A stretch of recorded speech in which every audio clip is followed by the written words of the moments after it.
Jump off that exhausting hamster wheel and into balanced living with Dr. Marissa. Promise you joy in the mystery.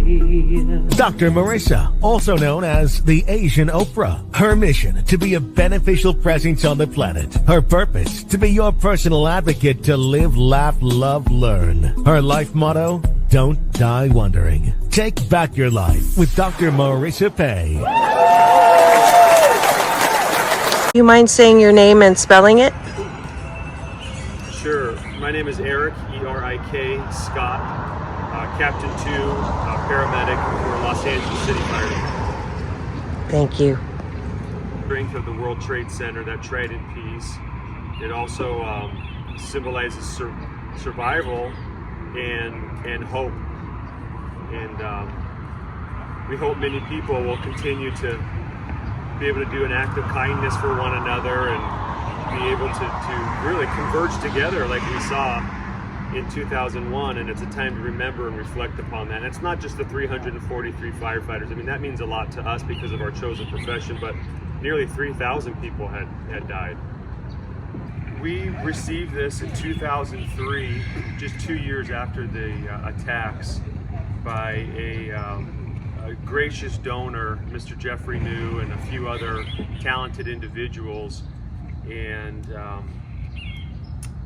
it was very carefully engineered, and it actually is safely instilled in concrete reinforcement 30 feet underground. Kind of reminds me of an iceberg where a big portion is reinforced underneath it. It's about 22 feet tall, and it weighs 23 tons. Wow. Right. Forward. March. Left. Right side. Right. Left. Right side. March. Halt. Ready.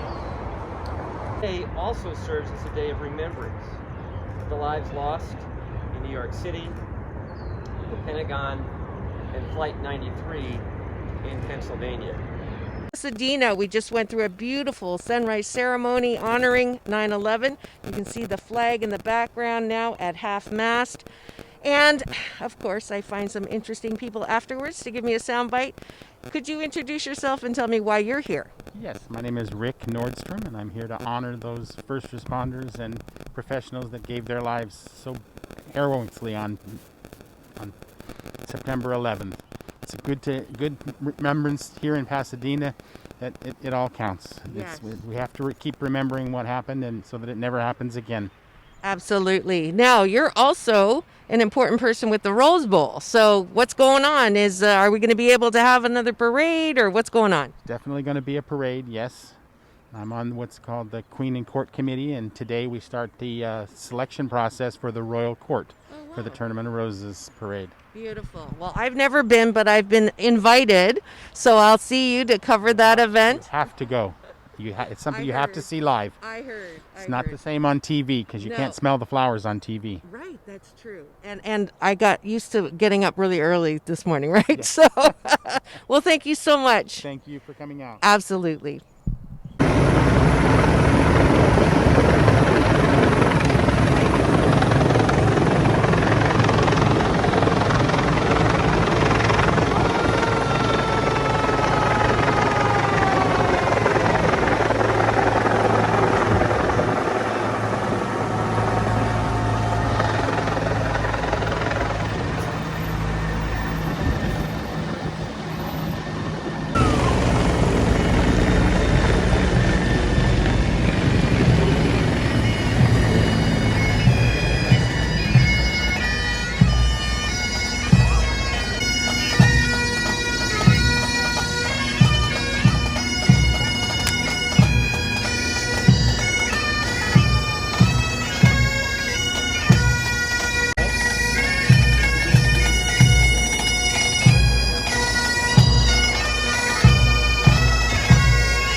Welcome. Of course, that's why we are gathered here, to never forget. Hill Crane Service has not forgotten, and we're grateful to them for 3 tons of what is left of the World Trade Center. Good morning, this is Dr. Marissa. You know me as the Asian Oprah. I'm here at a beautiful museum on a very important day. I have two auspicious gentlemen. They're going to introduce themselves and tell me why we're here. My name is Captain Paul Schneider, LA County Fire Department, and we're here to honor the memory of those lost on 9/11. I'm retired Captain Paul Euler. I'm one of the directors of the Fire Museum. How are you feeling right now? Well, it's a sad day, obviously, because of all the people impacted on that day, and not only those who lost their lives that day, but those who lost their lives subsequent in the War on Terror, and those who've lost their lives working on that pile. A lot of firefighters and others got diseases over the last 20 years and have passed away as well, and it seems like they're often forgotten, so we want to make sure we make note of that as well. This is a beautiful place. I've never been here. Tell me a little bit about where we are. Well, thank you. We're at the Los Angeles County Fire Museum. We opened in July of 2018, and so we like to think of ourselves as representing the history of the fire service in general, but specific to the LA County Fire Department. So a lot of what you'd see in here is LA County fire rigs. Kind of the highlight of our museum is the equipment from the emergency television show that aired in the 70s and highlighted two LA County firefighter paramedics. Beautiful. So have a great ceremony here. I just want to take a minute. Also, the silver lining of what happened is the recognition of what you all do, that you've always done. But sometimes in a tragedy, your heart breaks wide open and you really understand what you guys do. So thank you for what you do to put yourself on the line, and look forward to the ceremony. This is Dr. Marissa reporting live. Peace in, peace out, world peace through inner peace. Thank you. Join me with the Pledge of Allegiance. Present arms. I pledge allegiance to the flag of the United States of America and to the republic for which it stands, one nation, under God. For the land of the free and the home of the brave.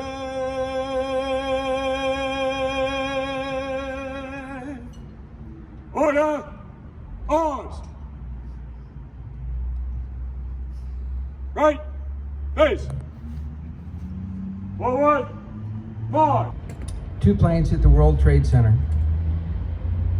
killing 2,763 people, including a number over 60 law enforcement officers and 343 FDNY firefighters. In the 20 years that have followed, approximately 1,400 firefighters and potentially up to 8,600 others have died of COVID. Wow. 9/11 related cancers. That means people that went and worked on the pile. Over 7,000 U.S. military have died in the 20-year war on terror, most recently 13 in Afghanistan.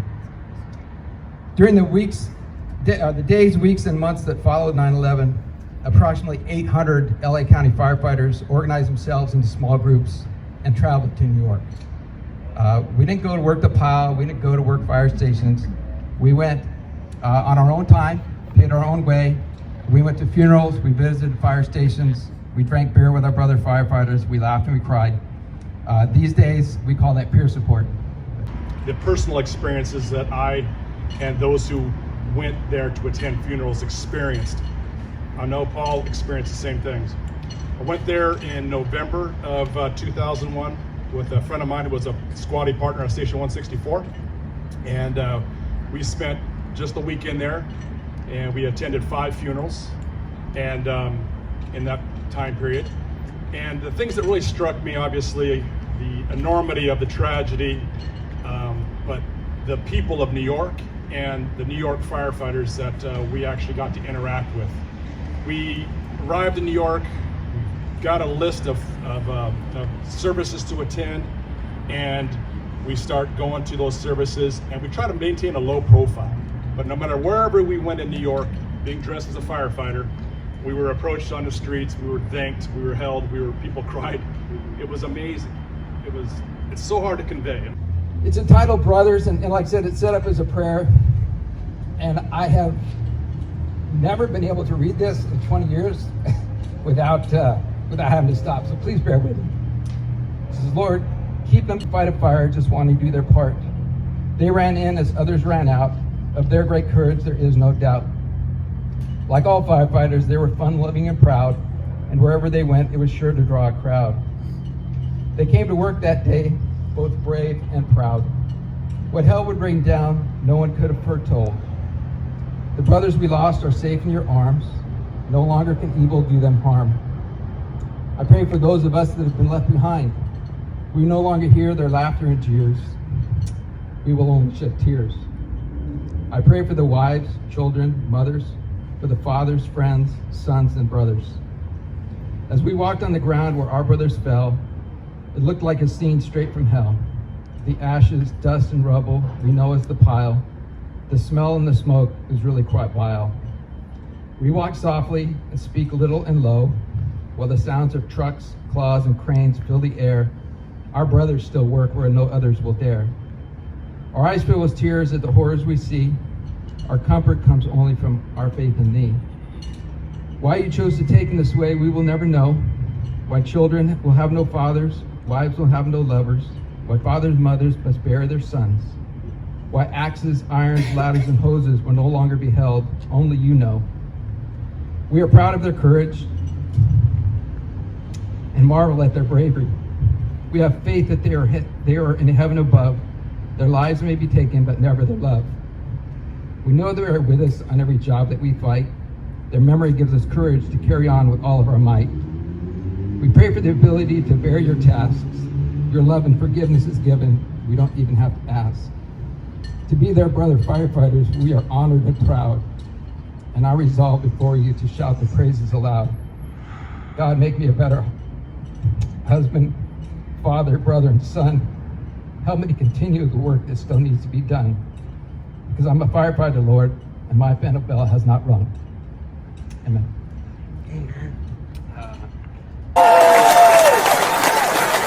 I hope you enjoyed those clips commemorating 20 years after 9/11, knowing that we are all healing as a nation, our hearts broken wide open with more compassion, more healing, more peace, more love. When we come back, there's more clips, and these are interviews with gold medal Olympian winners. So don't go away. We'll be right back with Take My Advice. I'm Not Using It. Get Balanced with Dr. Marissa, the morning show here on KCAA, the station that leaves no listener behind.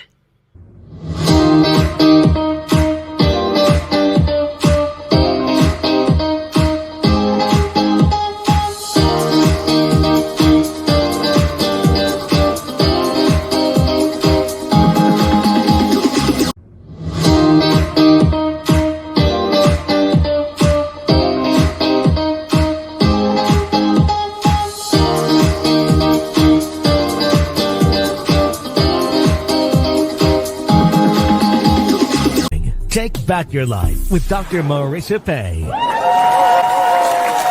And we're back. You're tuned into Take My Advice. I'm Not Using It. Get Balanced with Dr. Marissa, the morning show here on KCAA, NBC News Radio Channel, AM 1050, FM 102.3, FM 106.5, and streaming everywhere. iHeartRadio, Spotify, Audible, a Stitcher, and more, because I need the biggest possible platform to splatter more hope and happiness on you, because I'm on a Happy 88 mission, 88 million more happy people in the next 8 years. If you'd like to be part of that mission, go to drmarissa.life, where you'll get a variety of information. You'll get a free happy tip sheet on how you can be happier. And if you would like to work with me, I am a happiness coach. So find out all of that information at drmarissa.life, and my on-location interviews from a great parade that I got to attend with Olympic gold winners April Ross with beach volleyball, and then half of the water polo women's team with gold medals. They'll all be coming on this show, but I wanted just to tease you with spotlight interviews. So enjoy. USA! USA! USA! USA! We have so many caring, compassionate, loving people who live right here in Orange County in District 2. And we have some incredible athletes. It's an incredible journey to make it to the Olympics. It's an amazing feat that you all have accomplished, and we couldn't be more proud. You represent everything that is great about America, and we're just so honored to be able to honor you today. So thank you all for being here. Good morning, this is Dr. Marissa. You know me as the Asian Oprah, and I have fabulous Olympians here. They're coming on my show. I just wanted for you to meet them. Could you introduce We're working so hard for our country and for the great sportsmanship they Hi, I'm Paige Hochschild. I'm from Santa Barbara, California, member of the USA Women's Water Polo Team. And one word to describe me would be fun. Okay,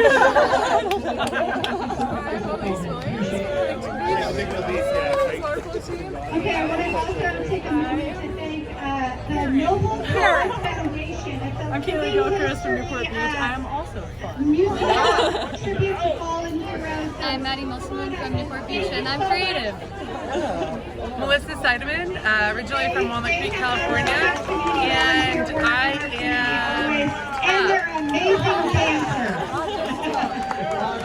They're nodding here. So they're coming on my show. Take my advice. I'm not using it. Get down to Dr. Marissa. What's right with the world? What's right with people? From the Newport Mesa School District, Michelle Bartow and Ashley Anderson would like to say a few words. World peace. Thank you so much. We're so excited to have you reporting live. Thank you so much to our community and your inspiration to our children. It's Dr. Marissa. You know me as the Asian Oprah, and I'm here with a really special person celebrating just her special feats. And I'm going to let her introduce herself and tell me and my listeners why we're here. Oh, yes. Hi, everyone. I'm April Ross. I play beach volleyball. I was just in Tokyo, managed to get the gold medal. And yeah, now we are back in Newport Beach. I'm from Costa Mesa originally. And we have all these like amazing cars and the police force and the fire department and Boys and Girls Club, all these cool people, and we're doing a parade to celebrate the Olympics and our cities and have a good time. Sounds great. What was your first thought when you won that gold, that winning shot? I watched it. What was going through your head? It was just a lot of disbelief. You know, that was my third Olympics. I have gotten a silver and a bronze before. So, you know, I was very excited about those, but just to be a little bit short of the gold was really motivating. And you understand how hard it is to actually get that gold medal. And so when we finally accomplished that in Tokyo, it took a lot of time to process. It didn't hit me right away. It was just like, can't believe this just happened. Yeah. What was the? Can I ask a question? Yes, please. And introduce yourself as well. Oh, hi, I'm Orange County Supervisor Katrina Foley, and we're hosting the parade today. But my question is, how did your feet survive that sand? It sounded like the sand was incredibly hot, more than anyone could bear. Yeah, the sand was really hot. It was like 130 degrees or something like that. But they have these superhero watering guys that come out with like a fire hose and water down the core, and so that keeps the sand cool enough for us to play on. Yeah, like as soon as you walk off that watered part, your feet start to burn. Wow. Yeah. I wondered. Yeah. So 3 Olympics. What was the biggest difference? Obviously, because this was the pandemic. Did it affect you that there were less crowds? Did it affect you, the drama in Tokyo? What was the biggest thing? Yeah, there was a little bit more stress, anxiety about the pandemic and, you know, trying to stay free of COVID while you were there so you could keep competing. So I was in the back of your mind. But once we started going, you know, there were no fans, which was unfortunate. But we felt all the love from everybody watching from Orange County and Los Angeles and all across the world, you know, the watch parties, and we got to connect with them after our matches. So we really felt like everybody was with us. But throughout the tournament, it allowed us actually to feel really focused. You know, there weren't a lot of distractions. There weren't fans. We didn't have to, didn't have to spend time with our family outside of competition. So it was all about recovery and preparation, and that allowed us to perform our best, I think. Yeah. Did you get really good sushi? We couldn't go outside of the village, so they did an amazing job feeding us, but I wouldn't say they had the best sushi in Japan in the village. Well, at the end of every show, I ask my guests, what's the one thing that you're most grateful for? So I'm going to do that here, and I'll have you also answer that question. I mean, I have two things. I'm extremely grateful for all the opportunity I've been given in my life, and then all the support from my family. Oh, beautiful. Yeah. Right now, I'm most grateful for my good health and my family's health, really. Beautiful. Yes. So I'm always reporting what's good about people instead of what's wrong with people in the world. So yeah, and so Spread the love. that's what I'm trying to do. If you wouldn't mind, this is also how I end the show. I do this thing called Peace In, Peace Out, World Peace through Inner Peace. Yeah. Thank you so much, Dr. Marissa, reporting live here at the Balboa Pier, honoring the Olympians and a great supervisor who wanted to highlight the event. Thank you for tuning in, and don't forget, have the best day ever. Woo. Spread love. Beautiful. Thank you so much. Thank you. Wasn't that crazy good? I am so excited that I'm going to actually get to interview them. They're going to be here in studio, so keep it tuned. And for the second half of the show, I am so delighted to bring you someone very, very special. She's one of the 5 people I hold in the palm of my hand as precious and loving, loved, and lovable. And of course, it's my oldest daughter, my number 1 firstborn, best big girl in the whole wide world, who's celebrating her birthday today. It is her birthday. I know I'm going to embarrass the bejeebies out of her with a little bit of a song. And also her interview with me. She came in studio with one of her best friends from high school. I wanted to spotlight that for you. She talks about a variety of things. I can't seem to embarrass her and vice versa. So please enjoy that when you come back to celebrate my daughter, Chloe May Carpenter's birthday, to celebrate my beautiful inside and out daughter, Chloe May. She's turning 24 today. I cannot believe it. I'm still ageless, but happy birthday, dear Chloe May. I love you so much. You are my firstborn, best girl in the whole wide world. Happy birthday to you. Happy birthday, sweetheart. Don't be too embarrassed at this interview. We'll be right back on Take My Advice. I'm not using it. Get Balanced with Dr. Marissa, the morning show here on KCAA, the station that leaves no listener behind.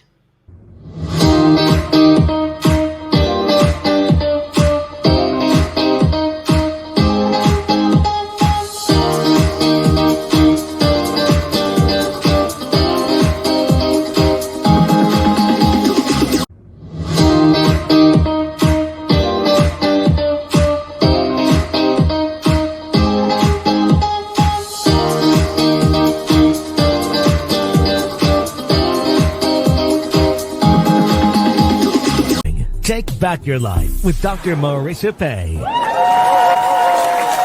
And we're back. You're tuned into Take My Advice. I'm not using it. Get Balanced with Dr. Marissa, the morning show here on KCAA, NBC News Radio Channel, AM 1050, FM 102.3, FM 106.5, and streaming everywhere.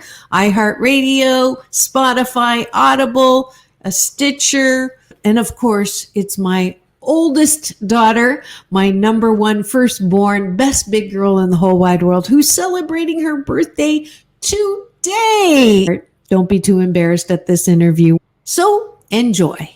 I invited my own teenager, my 16-year-old Chloe Mae Carpenter, and one of her very good friends, Renee Cognan, to come to the studio to answer questions that I have for this new generation. So without further ado, please do welcome Renee and Chloe. Hello. And the topic today, my title today is Teens on School, Adults, Boys, and Body Image. And since the stereotype of teenagers is they always have an answer for everything, I'm hoping that that is true today. I asked you on here, and I guess my first question is, do you really know everything as a teenager? Is that stereotype true? You know everything. I would like to think so.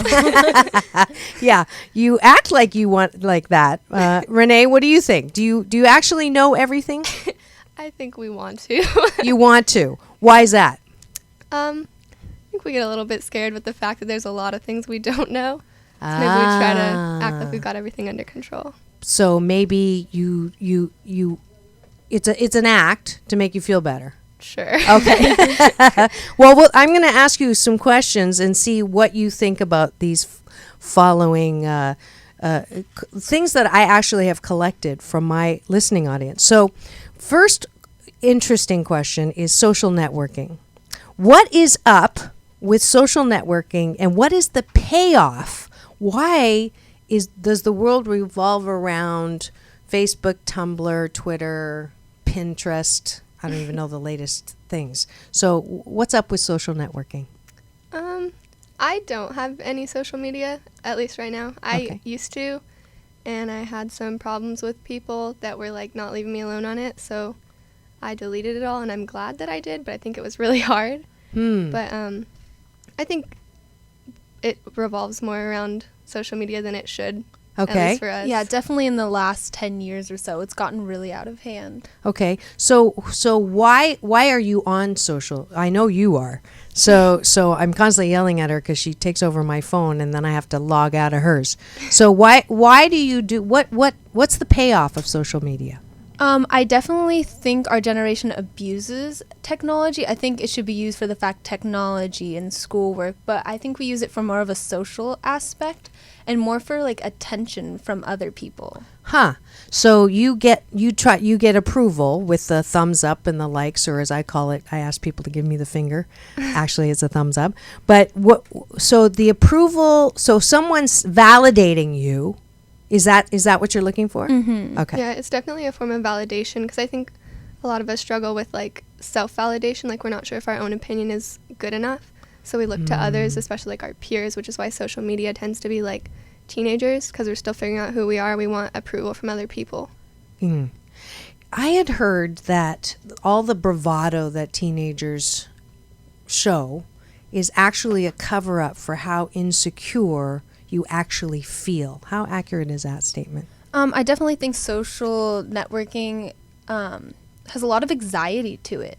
Yeah. I know a friend that if she doesn't get a certain amount of likes in a certain amount of hours, she'll just delete the photo altogether. And if that doesn't say something about our generation, I don't know what does. But so let's talk about body image. Okay, so she doesn't like if her picture's not validated. What is she trying to look like? What is beautiful? I think beautiful varies from country to country. Like Chloe and I were talking about earlier, this video about a woman sent a picture to Photoshop experts in a bunch of different countries and told them to make her beautiful, and it ended up way different in each country. So it's definitely impacted by like what our society portrays as beautiful, which is the media. Mm-hmm. And yeah, in America, it's definitely unhealthily skinny, I think. But I think we're starting to get away from that, but just in recent years. Mm-hmm. So I'm going to put you on the spot. Do you guys think you're beautiful? It's day by day. Day by day. I definitely agree with that. Day by day. Okay, so tell me, so some days you look at yourself in the mirror and what happens? get frustrated, I think. Yeah. Why would you say you're not beautiful? What are you comparing yourself to? Definitely media. Definitely portrayals. Celebrities that you see on TV and like photoshopped images. Even though us as girls, we know they're photoshopped, there's still that little thing in your mind that's telling you, no, you have to look like them. Yeah, we definitely have that awareness, like that's not possible to be there, but we want to be there because we want to be this impossible, inachievable form of beauty that we know we can't reach. So we're always trying to strive for it, and we just end up frustrated. I'm sure. I mean, you're both beautiful. Now, I know I'm biased on this side, but I think you are both beautiful, which is why I picked you guys to be on the show too, because I think that you're beautiful, and yet you, like many women, will never measure up to whatever that thing is. So, how do you deal with that? I think you definitely have to do some personal work, and like, as cliche as it sounds, like soul searching, like trying to figure out what you actually want to be versus what society is telling you should look like. And there's definitely that counterbalance between like, society wants me to look like this, but do I actually want to look like that? Does it still happen in high school where the popular girls are the ones that look like whatever that society standard is? I would say they're closer to the society standard, and that's So what is that society standard? Think about the girls that are popular in high school right now. Blonde, skinny, has a lot of money, has a lot of friends. Yeah, it's like, we know that it's inachievable, and then they're the closest that we could get to it. So everyone kind of flocks to them because they want to be like them. Do they have good personalities? Are they kind? Are they nice? Are they smart? I think that's the problem. Like, we look at looks and we value like monetary, material things too much, and we kind of put past the personality. And do you want to be popular? Some days, kind of like how I look at myself in the mirror. I think some days it would be really nice to have people look up to me and be jealous of me. But some days it's just really nice to be yourself, because when you're popular, you can't really be yourself. Yeah, popularity is all about putting on a show, but I think we still want it. It's a contest in high school. Exactly. Not one that I grew up not that attractive, and I knew it in high school. I was overweight. I had those really Coke bottom bottle necklace. No, eyeglasses. And I knew, like those. I knew it was funny because I remember when I was 14 and entering high school, I made a conscious decision. I know I'm not going to be attractive, so I better be really nice. And I better, be really nice so that people will like me. So that whole, liking, being seen or respected or admired is more important than being yourself. I think that's the struggle. That's a struggle. So, but you guys, there's the fear of it being more important. Like, that's the struggle that everyone in high school is really dealing with. Do you ever have conversations like this with your friends? In roundabout ways. Yeah, sometimes. We talk about like who would be popular, or why they are, but it's never really analyzing it. It's more of like a questioning why it's there. So if you could redesign high school, okay, what would your definition of a popular person be? A role model. A role model in what sense? I don't think there would be a popular person. I think everyone would be treated equally. Everyone would get along better. Because everyone in high school has these boundaries. Like, oh, I can't talk to them because they're not as popular than me. Like, since when does popularity matter? Is it going to matter in 10 years? Those people that were popular in high school that still act like they're popular when they're adults. Yeah, that's one of those funny rules too. I don't know about you're too young for high school reunions, but I remember going back to the high school reunions, and the ones who were popular in high school did not end up being very popular in life, in success. My mom said something to me going into high school, kind of similar to that like the people who are usually popular in high school, that's the peak. Like, they've reached their peak and they're going down from there.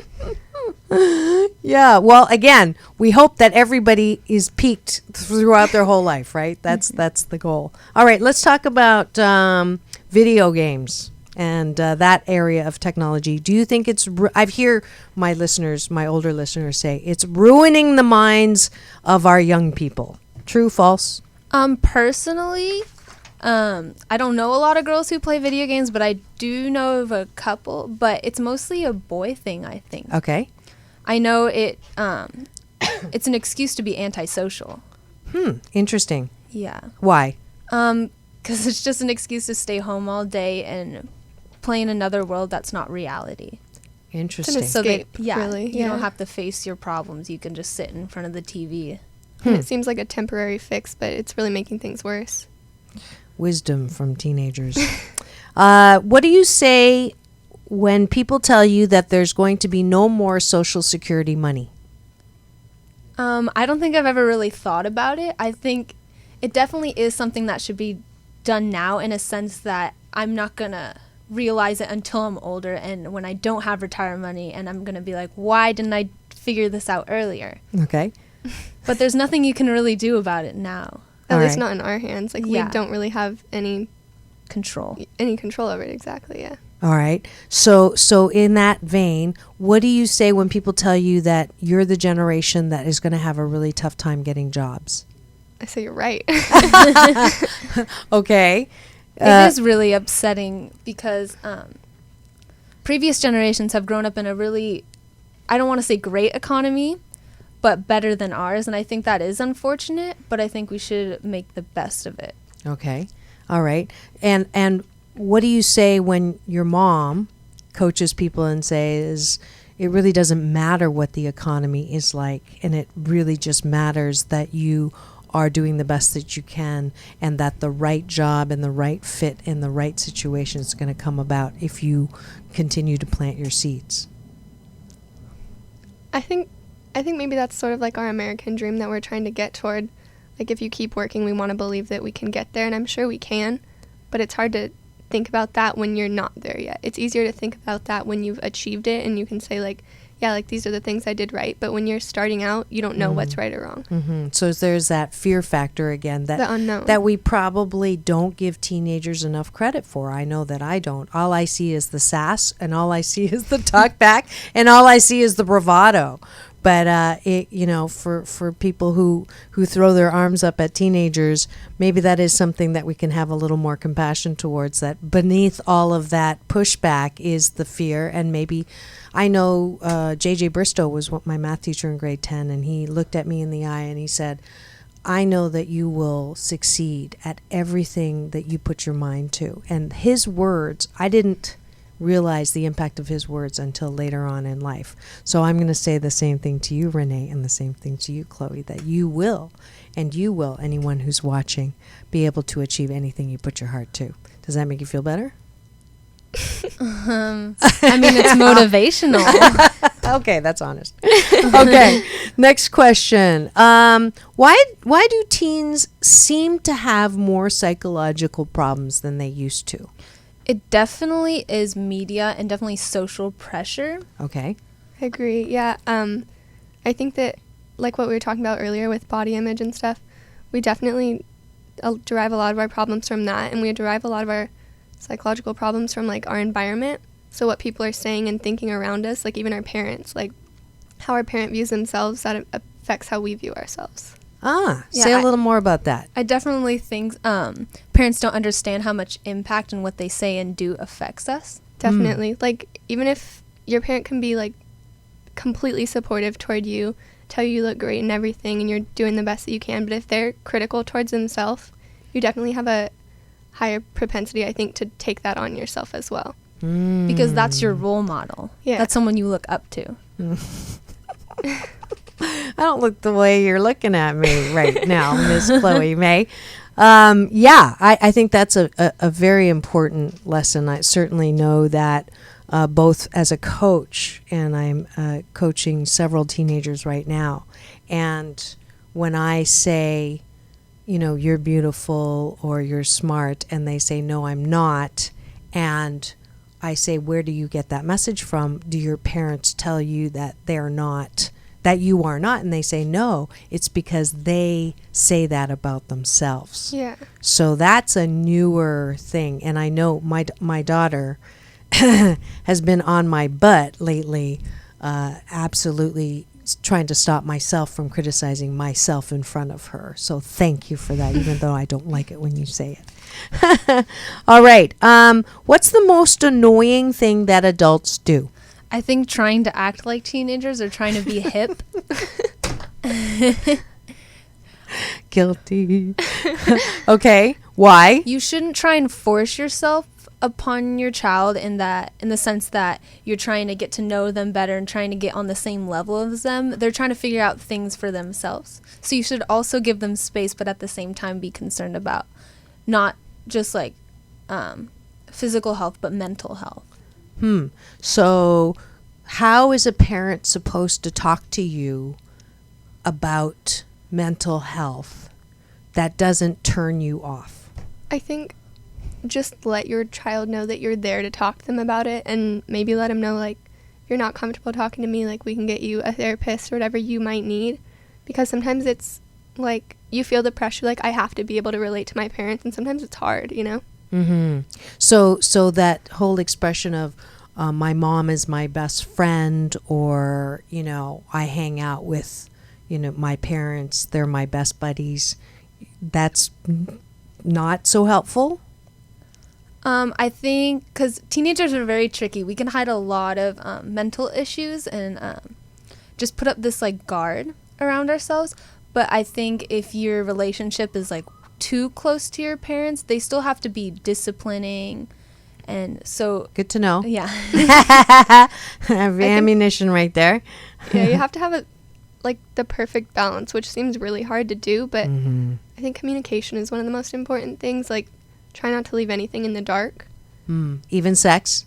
I think it's good to talk about. I think it could be awkward at first, but it's definitely important to talk about, because if you don't, then the only information they're getting is from their friends or from the internet, and that's not always the best information. I did not pay her to say that, but I absolutely agree with you. I agree with you. In fact, you know, I do that sexual healing with Dr. Marissa at the end of every month that my daughter just rolls her eyeballs at all the time, because she keeps saying, is there one dinner where we can get through it without talking about sex and vaginas? But the good news is that she knows that she can talk to me about it, and that we're doing better than our generation, which we're better than the last generation, which didn't talk at all. But we still say, you know, just don't do it until you're married, or if you do it, be safe, which is still doesn't talk about the feelings you get when you like a guy, and, you know, whether you should or you shouldn't, and all that kind of good stuff. I think that's a very American thing. I was reading an article about how, like, other countries, it's not as big of a taboo to talk about sex or whatever it is that we're afraid to talk about here. I think we've kind of made it bigger than it should be. Yeah, absolutely. So we're going to take a little break to thank the sponsor for today's show, and when we come back, we're going to talk about boys, because that is one of the parts of the title for this show.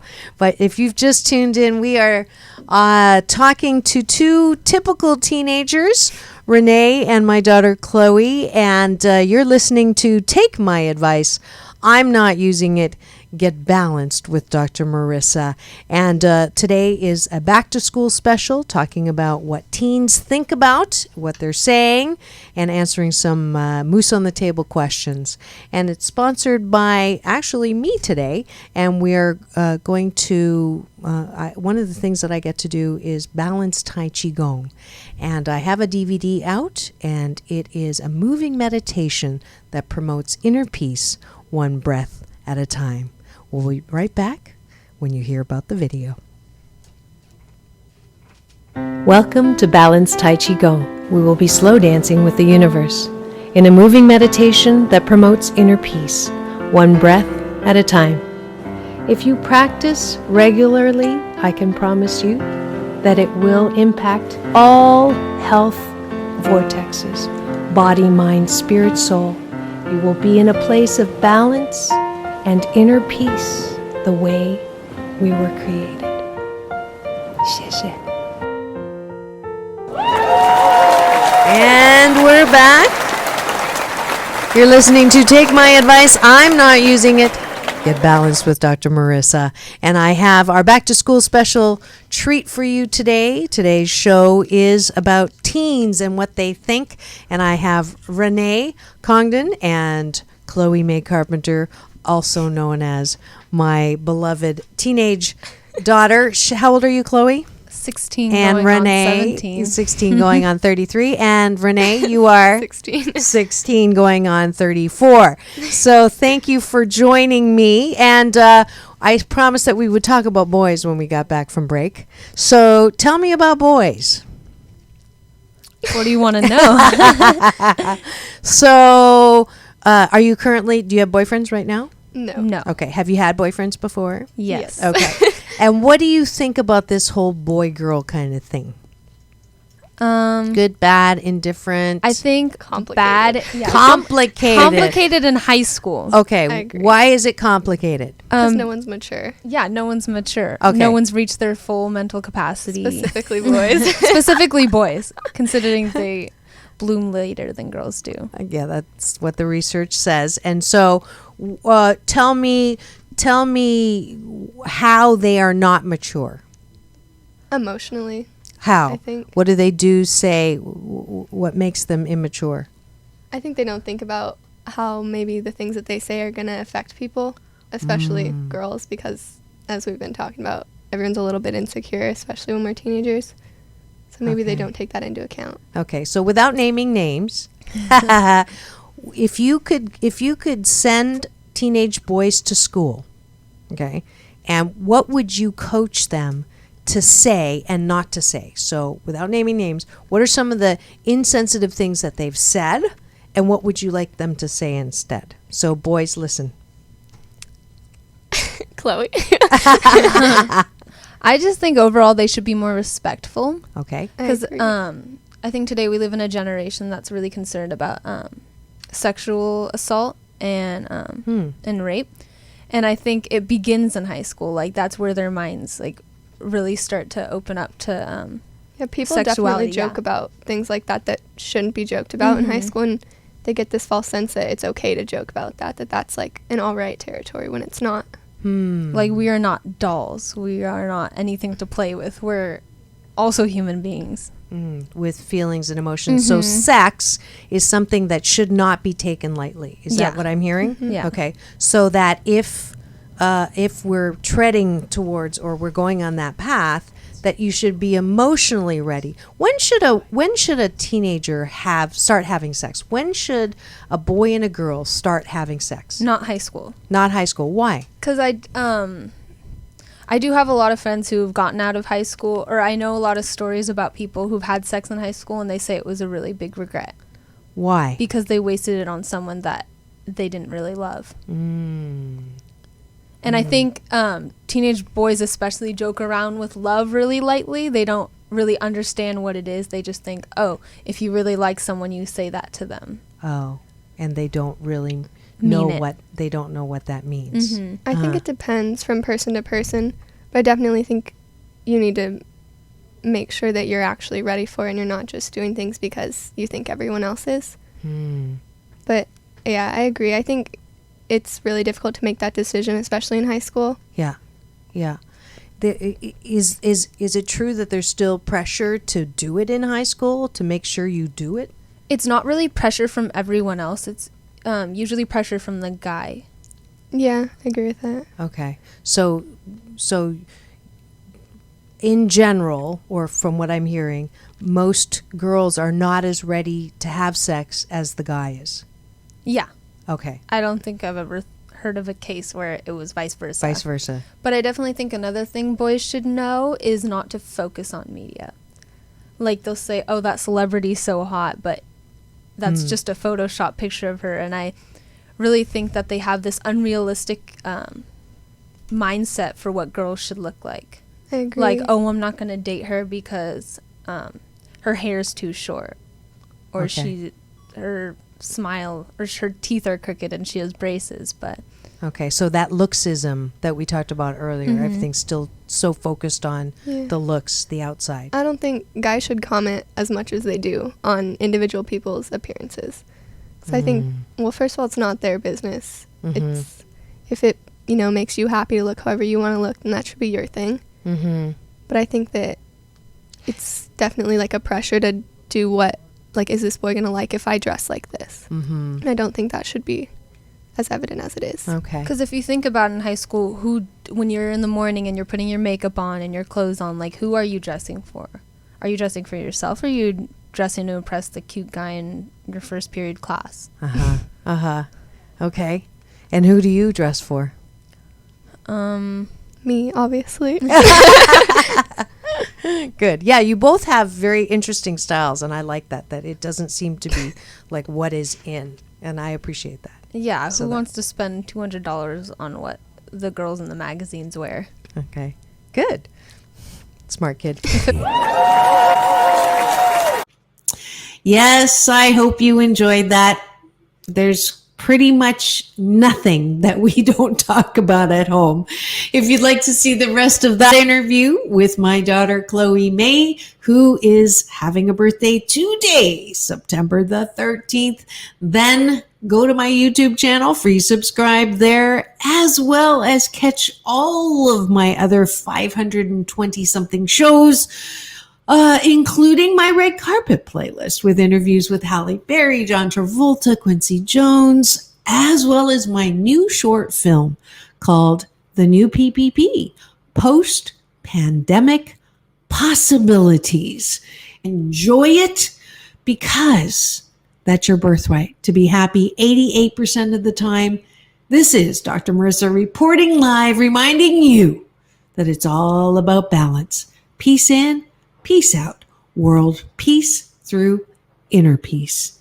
Reminding you also to have the best day ever.